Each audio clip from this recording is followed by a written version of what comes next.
Welcome, here I've got BLACKVIEW A80 Pro and I'm gonna show you how to turn on and off the camera watermark at this device. So let's start by tapping on the camera button here to open it, and for now we are in the standard photo mode. From here let's go to the left corner to this button. When we pick it, we can open the advanced camera settings. And here we have the watermark option, so by using this button we can easily turn on the camera watermark and turn it off like that as we need. Now let me keep this turned on. Let's go back to the camera to take a picture to see how the watermark look like at the real one. To see it, let's move to this button from the left. So here we get quick access to the gallery, and this is our picture. The watermark appears here in the left corner at the bottom. Let's get closer to it.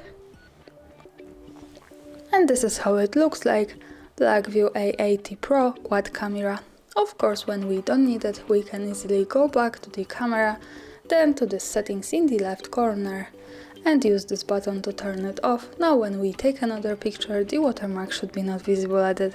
And that's all, thanks for watching, subscribe our channel and leave the thumbs up.